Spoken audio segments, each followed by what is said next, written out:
Good morning, नमस्कार। एक बार फिर से आप सभी का बहुत बहुत स्वागत है आपके अपने चैनल अभिनंदन एमजीटी में। और आज का टॉपिक बड़ा ही खास है और आज हम बात करने वाले हैं पॉलिटेक्निक और आईटीआई पे। पॉलिटेक्निक करें या आईटीआई करें, 10वीं के बाद 12वीं के बाद सबसे पहला अगर कोई टेक्निकल फील्ड आता है, कोई टेक्निकल कोर्स आता है तो वो आता है पॉलिटेक्निक का और आईटीआई का। अगर आप टेक्नोलॉजी में रुचि रखते हैं और चाहते हैं कि कोई टेक्निकल कोर्स करके अपने ज़िंदगी को एक नया आयाम दिया जाए, क्योंकि आपको भी पता है कि कंपटीशन दिन पर दिन बढ़ते जा रहा है, तो वैसे में अगर आपके पास कोई टेक्निकल कोर्स रहता है, चाहे पॉलिटेक्निक का चाहे आईटीआई का, तो फिर कम कंपटीशन का सामना करना पड़ेगा। कंपटीशन तो तब भी मिलेगा परंतु कम मिलेगा, धक्का धुक्की वाला नहीं मिलेगा। और वैसे में एक बढ़िया टेक्निकल जॉब पाके अपने ज़िंदगी को नया आयाम दे सकते हैं, बेहतर आयाम दे सकते हैं। और उन लोगों के लिए ये खासकर ज़्यादा ज़रूरी है जो इनकी ज़रूरतें अभी वर्तमान में बहुत ज़्यादा है। उनको नौकरी की ज़रूरत है, उनको जॉब की ज़रूरत है और वो चाहते हैं कि 12th के बाद 10th के बाद कुछ ऐसा कर लें जिससे प्राइवेट में या सरकारी में तुरंत जॉब लग जाए और अपने परिवार की ज़रूरतों को हम पूरा कर पाए समय रहते। तो आपके लिए ही है पॉलिटेक्निक और आईटीआई। तो आज हम बात करने वाले हैं इसी पे। तो आप देख सकते हैं अभिनंदन एमजीटी की प्रस्तुति है पॉलिटेक्निक करें या आईटीआई, यानी पॉलिटेक्निक और आईटीआई पे ही विशेषकर बात होने वाली है और सभी पहलुओं पर हम विशेषकर बात करेंगे ताकि कोई भी कंफ्यूजन इस वीडियो को देखने के बाद आपके साथ तो नहीं रह जाएगा। आज तक अभी तक जितना भी आप आईटीआई और पॉलिटेक्निक को लेकर वीडियो देखे होंगे ना, ये सबसे बेहतर और इन्फॉर्मेटिव आपके लिए होगा, ये हमारा दावा है। तो वीडियो में बने रहिए। क्या होता है आईटीआई और पॉलिटेक्निक, समानता क्या है, अंतर क्या है, इसके सिलेबस यानी इसका जो एंट्रेंस टेस्ट होगा, उसका एग्जामिनेशन होगा गवर्नमेंट कॉलेज के लिए, तो उसमें क्या सिलेबस रहेगा, ट्रेड कौन कौन सा होता है, फॉर्म डेट क्या है, कब फॉर्म आता है, इसे करने के बाद सैलरी कितनी मिलेगी और इसका स्कोप क्या है, यानी किस फील्ड में नौकरी जल्दी मिलेगी, सरकारी, प्राइवेट या फॉरेन कंट्री में जाने के बाद। इन तमाम पहलुओं पे हम आज चर्चा करने वाले हैं विस्तार से, तो वीडियो में बने रहिए। तो आइए सबसे पहले देखते हैं पॉलिटेक्निक और आईटीआई में क्या है सिमिलैरिटी यानी समानता।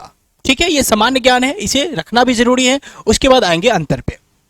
तो दोनों टेक्निकल कोर्स है जिसमें टेक्निकल एजुकेशन पे बात की जाती है, चाहे पॉलिटेक्निक करो या आईटीआई, टेक्निकल एजुकेशन पे बात की जाएगी। आपको रेडी टू वर्क बनाया जाएगा।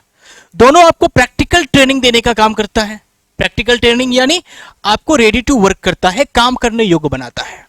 दोनों एक तरह का वोकेशनल कोर्स है, प्रोफेशनल कोर्स है। जी हाँ, आप सुने होंगे ना वोकेशनल कोर्स क्या है, प्रोफेशनल कोर्स क्या है। तो ऐसे ही कोर्स को कहते हैं जो प्रैक्टिकल नॉलेज पर ध्यान देता है, ना कि थ्योरेटिकल नॉलेज पे, यानी लिखाने पे नहीं, काम करवाने पे ध्यान देता है।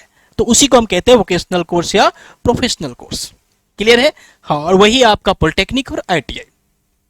मतलब आप अगर ये कर रहे हैं तो आप वोकेशनल कोर्स भी कर रहे हैं या फिर प्रोफेशनल कोर्स भी कर रहे हैं। दोनों को मैट्रिक यानी 10th के बाद या 12th के बाद दे सकते हैं। ठीक है जी। ऐसे तो आईटीआई 8वीं के बाद भी जाने का रास्ता खोल देता है, लेकिन ज्यादातर तो बच्चे हम 10वीं के बाद या 12वीं के बाद ही करते हैं। दोनों आप चाहे सरकारी कॉलेज यानी गवर्नमेंट कॉलेज हो से या प्राइवेट कॉलेज से कर सकते हैं। दोनों का जो फॉर्म है वो अप्रैल के आसपास आता है। जी हाँ, शुरुआत के यानी फर्स्ट वीक अप्रैल में या फिर सेकेंड वीक में आ जाता है मैट्रिक एग्जाम के बाद, क्योंकि मैट्रिक के बाद एलिजिबिलिटी हो जाती है बच्चों का कि जा सकता है आईटीआई करने, पॉलिटेक्निक करने, तो मैट्रिक के बाद ही आता है।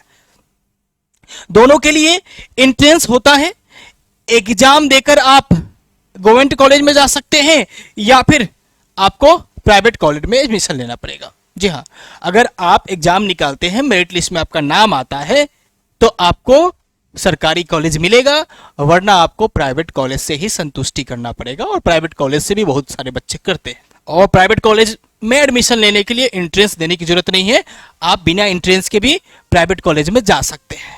क्लियर जी? ठीक है, समझ गए? आगे कहता है कि दोनों के एंट्रेंस टेस्ट का जो लेवल होता है वो 9वीं या 10वीं का ही होता है, क्योंकि 10वीं के बाद ही दरवाजा खोलता है।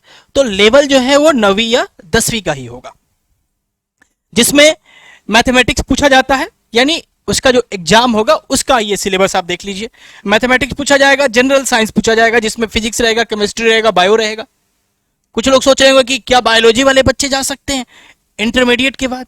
हमने मैथमेटिक्स लिया रखा है तो जा सकते हैं, लेकिन कोई बायोलॉजी वाला जा सकता है कि नहीं? तो जा सकता है, वो 10वीं लेवल पे बढ़ेगा, क्या दिक्कत है? क्योंकि 10वीं के बाद भी तो आप कर सकते हैं दोनों में से कोई एक। क्लियर है? जनरल नॉलेज से क्वेश्चन आता है, जनरल नॉलेज में हिस्ट्री हो गया, पॉलिटिकल साइंस हो गया, सिविक्स हो गया। क्लियर है? दोनों के बाद देखिए तो कैसे कैसे जॉब मिलेंगे, थोड़ा सा इसको ऊपर कर ले ताकि आपको बढ़िया समझ में आए। दोनों के बाद आप लोको पायलट यानी ट्रेन का ड्राइवर बन सकते हैं। यानी ट्रेन का ड्राइवर बनने के लिए स्पेशली पॉलिटेक्निक होना चाहिए या तो आईटीआई होना चाहिए, तभी आप ट्रेन के ड्राइवर के लिए फॉर्म भर सकते हैं, उसकी तैयारी कर सकते हैं। दोनों में से एक कोर्स तो चाहिए। तो लोको पायलट, रेलवे में बहुत सारा पद आता है जिसमें आईटीआई या पॉलिटेक्निक वालों को ही स्पेशल जगह देता है। एसएससी में भी आता है, डीआरडीओ में, डिफेंस रिसर्च में, वेल में, जेल में, सेल में, नाम सुने ना ये सब? तो वहां भी पॉलिटेक्निक किए हुए बच्चे और आईटीआई किए हुए बच्चों के लिए बहुत सारे अवसर रहते हैं और स्पेशली उनके लिए जगह आता है, सीट आता है। तो फिर ये बेहतर कोर्स है, चाहे आप पॉलिटेक्निक करो या आईटीआई करो। क्लियर है? और आगे बहुत सारी जानकारियां हैं, दोनों में अंतर है और इससे स्पष्ट हो जाएगा कि पॉलिटेक्निक करना चाहिए या आईटीआई करना चाहिए। और ओवरऑल अंत में हम अपना डिसीजन तो आपको सुनाएंगे ही। क्लियर है? बाकी अभी आप देखिए, उससे ही आपको भी अंदाजा लग जाएगा कि क्या करें और क्या नहीं। अब बात करते हैं इनके बीच के अंतर की। अंतर क्या है? तो इधर है हमारा पॉलिटेक्निक और उधर है आईटीआई। तो सबसे पहले देखिए तो पॉलिटेक्निक का मतलब क्या होता है जी? तो पोली का मतलब होता है मेनी, और टेक्निक कहने का मतलब टेक्निकल एजुकेशन, यानी बहुत सारे टेक्निकल एजुकेशन के बारे में जो ज्ञान देता है वो है पॉलिटेक्निक। और आईटीआई क्या है? तो इंडस्ट्रियल ट्रेनिंग इंस्टीट्यूट, यानी इंडस्ट्री में, फैक्ट्रियों में, कारखानों में जाने के लिए बच्चों को ट्रेनिंग देने का काम जो करता है वही है आईटीआई। क्लियर है जी? मतलब ये ट्रेनिंग देता है आपको कि आपको जाके किसी फैक्ट्री में, किसी कंपनी में मशीन कैसे चलाना है, कैसे उसको फिट करना है, कैसे उसको ठीक करना है। क्लियर है? इसका मतलब इंजीनियरिंग में, यानी इसका मतलब, ठीक है, पॉलिटेक्निक का मतलब, इसका मतलब इंजीनियरिंग में डिप्लोमा करना है। जी हाँ, डिप्लोमा। डिप्लोमा इक्विवेलेंट होता है 12वीं के, यानी इंजीनियरिंग में आपने डिप्लोमा कर लिया, यानी इसके बाद आप जेई बन जाते हो। सुने होंगे ना, बिजली विभाग वाले होते हैं ना जेई, बहुत बार तो बच्चे वही से सुनते हैं कि जेई मतलब, अच्छा जेई है वो, हमारे बिजली विभाग का ये जेई है। जेई का भले ही फुल फॉर्म उनको पता ना हो, लेकिन जेई है कहते हैं। जेई मतलब जूनियर इंजीनियर बनते हैं हम, किसको करके? पॉलिटेक्निक करके। अब वो इलेक्ट्रिक डिपार्टमेंट का अलग है, सिविल का अलग होगा। क्लियर है? इधर क्या कह रहा है कि एक नंबर इसका और एक नंबर इसका देखिए तो इंडस्ट्री में काम करने के लिए तैयार करता है, यानी ट्रेंड करता है कौन? आईटीआई। इधर ये आपको इंजीनियरिंग में डिप्लोमा कराता है, तो इधर ये इंडस्ट्री में काम करने के लिए आपको तैयार करता है। इधर ये आपको जेई बनाता है, तो इधर ये आपको ट्रेंड वर्कर बनाता है, वर्कर। ठीक है जी? ट्रेंड वर्कर बनाने का काम करता है कौन? आईटीआई। आईआईटी से कंफ्यूज नहीं होंगे, ये आईआईटी बहुत ऊपर है, इंजीनियरिंग का टॉप है और ये बेसिक है। क्लियर है जी? यानी यहां जेई से आप समझ सकते हैं कि ये अपर कोर्स है, किसके तुलना में? तो आईटीआई की तुलना में ये लोअर कोर्स है, इसके तुलना में। ऐसा क्यों कह रहा हूं मैं? तो देखिए, क्योंकि ये जेई के अंडर काम करते हैं। बहुत सारी कंपनियों में आप देखोगे कि जेई के बहुत सारे आईटीआई करके गए बंदे मिल जाएंगे जो कि एक जूनियर इंजीनियर के अंदर काम कर रहे होंगे। तो आप कह सकते हैं कि जूनियर इंजीनियर का पोस्ट जो है वो अपर है, आईटीआई वाला थोड़ा सा लोअर है। लेकिन ऐसा नहीं है कि ये बेकार है और ये बढ़िया है, ऐसा कुछ भी नहीं है। दोनों के अपने अपने महत्व हैं और दोनों अपने अपने जगह पर सही है, जरूरत के हिसाब से। आगे और भी बहुत सारी चीजें हैं जो कि आपको क्लियर करेगी। इधर देखें तो ये 3 इयर्स का कोर्स होता है जिसमें 6 सेमेस्टर होते हैं। 6 महीने पे जो एग्जाम होता है उसको हम सेमेस्टर बोलते हैं। तो 3 साल का तो 6 महीने पे होगा तो 6 सेमेस्टर। इधर ये 2 साल का होता है। ऐसे ये 1 साल का भी कोर्स है, बहुत सारा कोर्स है जो कि आगे हम डिस्कस करेंगे। 6 महीने का भी कोर्स होता है, लेकिन मुख्य रूप से हम 2 साल का कोर्स ही जाने, जिसमें 4 सेमेस्टर हो जाएंगे। क्लियर है? आगे बढ़ जाते हैं। आगे कह रहा है कि यह इंटरमीडिएट लेवल यानी इक्विवेलेंट कोर्स है। जी हाँ, मतलब आप 12th नहीं किए, अगर पॉलिटेक्निक कर लिए तो आपको माना जाएगा कि आपने 12th कर लिया। 12th लेवल पर जो भी परीक्षा का फॉर्म निकलेगा आप पॉलिटेक्निक के बाद भर सकते हैं। देखिए आगे लिखा होगा, अतः इसके बाद इंटर लेवल का फॉर्म भर सकते हैं। क्लियर है? परंतु इधर देखिए, यह 10वीं लेवल का कोर्स है। जी हां, 10वीं लेवल का कोर्स है। भले ही आप मैट्रिक के बाद करते हैं, लेकिन उसके बाद भी आप में 12वीं का टैग नहीं लगता है, आप 10वीं ही माने जाएंगे। अतः इसके बाद 10वीं लेवल का फॉर्म भर सकते हैं, ना कि 12वीं लेवल का। तो ये एक फायदा है पॉलिटेक्निक करने वालों को कि पॉलिटेक्निक तो कर लिया तो एक टेक्निकल कोर्स भी हो गया और उसका 12वीं भी पूरा माना जाएगा। 12वीं लेवल का जो भी आएगा फॉर्म, चाहे वो डिफेंस का हो चाहे किसी क्षेत्र में हो, वो भर सकता है। जी हाँ, सही सुना आपने, वो भर सकता है, या उसके लिए अलग से पोस्ट भी आता है। क्लियर है जी। 5वां नंबर कह रहा है कि इसके अंदर आने वाले जो पॉपुलर कोर्स हैं या पॉपुलर ट्रेड है वो कौन कौन सा है। तो इसमें सिविल इंजीनियरिंग है, इलेक्ट्रिकल इंजीनियरिंग है, मैकेनिकल है, कंप्यूटर है, केमिकल है, एग्रीकल्चर भी आ जाता है। क्लियर है। टेक्सटाइल भी आता है। तो बहुत सारे कोर्स हैं, हम यहाँ जो मुख्य हैं और कह सकते हैं टॉप में रहते हैं जो, उनका जिक्र कर दिया हमने। इधर है आपका इलेक्ट्रीशियन, फिटर, वेल्डर, प्लम्बर, और ये जो है 1 ईयर का कोर्स होता है, और ये जो है 2 ईयर का कोर्स होता है। इधर मशीनिस्ट भी 2 ईयर का कोर्स होता है। मशीनिस्ट मतलब मशीन स्टार्ट करने वाला, कंपनियों में बड़े बड़े मशीन होते हैं उसको स्टार्ट करने वाला जो होता है वो मशीनिस्ट होता है। जब मैकेनिक का भी आता है इसमें कोर्स, जो मोटर ठीक करने का काम, एयर कंडीशनर ठीक करने का काम, रेफ्रिजरेटर ठीक करने का काम, तो बहुत सारे कोर्स इसके अंदर भी है। लड़कियों के लिए भी बहुत सारे हैं कोर्स, और लड़कों के लिए भी बहुत सारे कोर्स है, भर भर के कोर्स है, जानने की जरूरत है। ऐसे स्पेशल में ITI पे भी वीडियो बना दूंगा, पॉलिटेक्निक पर भी वीडियो बना दूंगा, तो वहां जाके सेपरेट भी आप देख सकते हैं। लेकिन यहाँ कंपेरिजन बहुत जरूरी है, समझना दोनों को बहुत जरूरी है, तभी जाके आप सही निर्णय ले पाइएगा। क्लियर है जी। चलिए यहां तक तो हो गया। छठा कह रहा है कि इसके बाद बीटेक के 2nd ईयर में एडमिशन मिल जाता है। जी हाँ, अगर आपने पॉलिटेक्निक कर लिया तो माना जाएगा कि आपने डिप्लोमा कर लिया इंजीनियरिंग में, अब आप बीटेक करने के लिए एलिजिबल हो। तो उसमें फायदा मिलता है क्या कि लेटरल एंट्री के द्वारा आपको सेम डिपार्टमेंट मिल जाता है बीटेक के 2nd ईयर में। जी हाँ, सही सुना आपने, मतलब बिना तामझाम के आप बीटेक के 2nd ईयर में एडमिशन ले सकते हो अगर आपने पॉलिटेक्निक कर रखा है। डिपार्टमेंट भी लगभग सेम मिल जाता है। क्लियर है। ये लेटरल एंट्री क्या है, तो लेटर का मतलब तो बाद, और लेटर मतलब बाद वाला, तो बाद वाले कोर्स में आपको अवसर मिल जाता है इसको करने के बाद। ऐसा इसके साथ भी है लेकिन थोड़ा सा अलग है।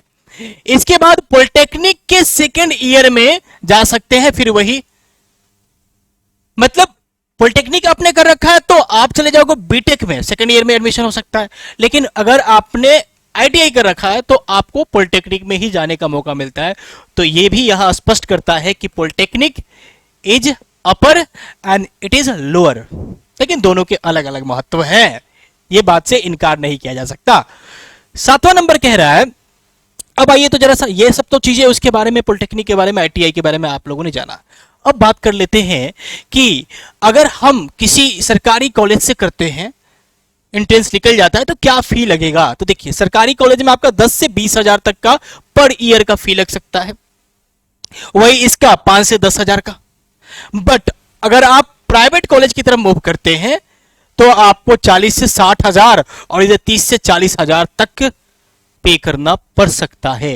तो एंट्रेंस पे जोर लगाइए, फॉर्म आता है तो भरिए और पहली दफा में निकालिए और जाके कीजिए। पैसा भी कम लगेगा और उसका वैल्यू भी ज्यादा होगा, क्योंकि वहां से कैंपस सिलेक्शन भी ज्यादा होता है सरकारी वालों में। क्लियर है जी। तो सरकारी वालों में कैंपस सिलेक्शन ज्यादा होगा तो नौकरी की भी चांसेस ज्यादा है।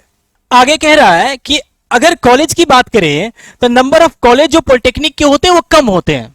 आप ही देख लीजिए, आपके जिला में हो सकता है एगो होगा, या किसी किसी जिले में तो होता भी नहीं है। और वहीं अगर इसके कॉलेज की बात करें तो ये बहुत सारे मिल जाएंगे, प्राइवेट में मिल जाएंगे, सरकारी भी मिल जाएंगे, बहुत सारे मिल जाएंगे। ये भी प्राइवेट होते हैं लेकिन कम दिखते हैं और ये ज्यादा मात्रा में रहते हैं। अगर जॉब अपॉर्चुनिटी की बात करें, स्कोप की बात करें, तो स्कोप में आप कह सकते हैं कि गवर्नमेंट में कम, पर प्राइवेट तथा फॉरेन कंट्री में पॉलिटेक्निक करने वालों की ज्यादा डिमांड है। अभी ये गवर्नमेंट में कम, सरकारी में कम क्यों? अब देखिए, कम और ज्यादा मतलब समझ लीजिएगा जरा सा। इसमें क्या है कि जॉब अपॉर्चुनिटी गवर्नमेंट हो, प्राइवेट हो और फॉरेन हो, सभी में ज्यादा है। आप सोच रहे होंगे कि जब अपॉर्चुनिटी ही नहीं मिलेगा तो फिर ये बेकार का ही ना बड़ा बना बैठा है, यही नहीं करेंगे। तो देखिए, समझिए, ये ट्रेंड वर्कर पैदा करता है और ये जूनियर इंजीनियर पैदा करता है। तो आप सोच के देखिए, एक जूनियर इंजीनियर के अंदर हो सकता है 10, 15, 20 ITI वाले काम करेंगे, तो फिर ज्यादा किन की जरूरत है? लेबर की जरूरत है या फिर इंजीनियर की जरूरत है, लेबर की जरूरत है। समझ में आया कुछ? उस हिसाब से कहा गया है कि इसका गवर्नमेंट में कम और इसका ज्यादा होता है, उस हिसाब से। और ऐसे भी आप में टैलेंट है, आपने सही से पढ़ाई लिखाई की है, कोर्स सही से किया है, तो कम भी है तो उसी में आप ही का होगा। क्लियर है? तो उतना पैनिक नहीं होना है, दोनों बढ़िया है। और फॉरेन में कहें, प्राइवेट में कहें, तो उसमें तो स्कोप है, ये अच्छा खासा स्कोप है, और विदेश में जाने के बाद अच्छा खासा सैलरी भी मिलता है। अब बात करते हैं 10वें नंबर पे सैलरी की। स्टार्टिंग में आपको प्राइवेट में 10 से 15 हजार तक पॉलिटेक्निक करने के बाद, जी हाँ सही सुना आपने, 10 से 15 हजार पॉलिटेक्निक करने के बाद आपको प्राइवेट में मिलेगा। अब वही 7 से 10 हजार प्राइवेट में आईटीआई करने के बाद मिलेगा। सैलरी तो बड़ा कम है, शुरुआत में कम है, लेकिन आगे चल के इंक्रीज होता है, बढ़ता है। क्लियर है? अगर आप कोई सरकारी फॉर्म भरते हैं और नौकरी मिल जाती है, चाहे लोको पायलट यानी ट्रेन का ड्राइवर बन जाते हैं, एसएससी में चले जाते हैं, डीआरडीओ में चले जाते हैं, वेल जेल किसी में चले जाते हैं, तो फिर वहां 30 प्लस, जी हाँ 30 या 40 प्लस आपको मिलता है सरकारी में। तो सरकारी से करें, एंट्रेंस निकाल के और सरकारी की तैयारी करें, फिर हम सोने पर सुहागा हो जाएगा, मस्त नौकरी और मस्त जिंदगी हो जाएगा। क्लियर है जी? उसके साथ भी वही है, मान के चलो कोई आईटीआई करके गया या पॉलिटेक्निक करके गया, लोको पायलट बन गया, असिस्टेंट ड्राइवर बन गया, तो फिर सैलरी तो दोनों की सेम ही होगी ना, इसलिए मैंने सेम सैलरी रखा है। क्लियर? उसके बाद फॉरेन में ज्यादा सैलरी है, जी हाँ फॉरेन में तो ज्यादा सैलरी है, दोनों की ज्यादा सैलरी है। हो सकता है इसका थोड़ा ज्यादा हो, इसका कम हो, लेकिन सैलरी दोनों की अच्छी खासी है। अगर उस तरह का एजेंट मिल जाता है और उस तरह के काम मिल जाते हैं जिसमें आपके हुनर की पहचान हो जाती है और आप अपने हुनर को भी बढ़िया से पेश करते हैं, तो सैलरी मिलती है। उसके बाद अंतिम कह रहा है कि रैपिड प्रमोशन है, किसमें? तो ये जेई वाले में। भाई जूनियर इंजीनियर है तो प्रमोशन तो जल्दी होगा ही, आगे चल के हो सकता है मेन इंजीनियर भी बन जाए। और अगर उसने बीटेक कर लिया, यानी जेई के साथ साथ बीटेक कर लिया आगे चल के, तो फिर प्रमोशन तो तय है। इसमें थोड़ा स्लो प्रमोशन है, क्योंकि वर्कर है तो थोड़ा स्लो है, लेकिन इसमें भी प्रमोशन है। तो उम्मीद है कि आप अंतर भी बढ़िया से समझ गए होंगे और आपके सारे डाउट्स हमने यहां कवर किया और कोशिश किया कि बढ़िया से आपको समझाए। जो बच्चों के मन में आमतौर पर रहता है कि हमको आईटीआई के बारे में ये जानना है और पॉलिटेक्निक के बारे में ये जानना है, तो लगभग मुझे लगता है कि यहां से मैंने कवर कर लिया है और आपको जवाब मिल गया होगा। उसके बाद अंतिम जो है आपके लिए लिख रखा है हमने कि ओवरऑल क्या है, कि दोनों अच्छा है। जी हाँ, ये मेरी ओपिनियन है जो कि मैंने लिख रखा है, ओवरऑल दोनों अच्छा है। यदि जल्दी जॉब चाहिए, पैसे की जरूरत है, तो आप आईटीआई कर सकते हैं। मतलब यह हुआ कि आईटीआई में खर्च भी कम लगेगा और जल्दी हो भी जाएगा, 2 साल का कोर्स है, साल भर का कोर्स है बहुत सारा। वही पॉलिटेक्निक आपको 3 साल करना पड़ेगा। तो जरूरत के हिसाब से आईटीआई ठीक है। पर यदि सामर्थ्य है, मतलब पैसा खर्च कर सकते हैं, कुछ समय देना चाहते हैं, डीप नॉलेज चाहते हैं, तो फिर आप पॉलिटेक्निक की तरफ जा सकते हैं, पॉलिटेक्निक कर सकते हैं। मतलब दोनों अच्छा है, आप पे निर्भर करता है, आपके जरूरत पे निर्भर करता है, आपके सामर्थ्य पे निर्भर करता है, माता पिता के सपोर्ट पे निर्भर करता है। तो यहां मैंने अपने तरफ से पूरा प्रयास किया कि आपको आईटीआई और पॉलिटेक्निक के बारे में समझाऊं।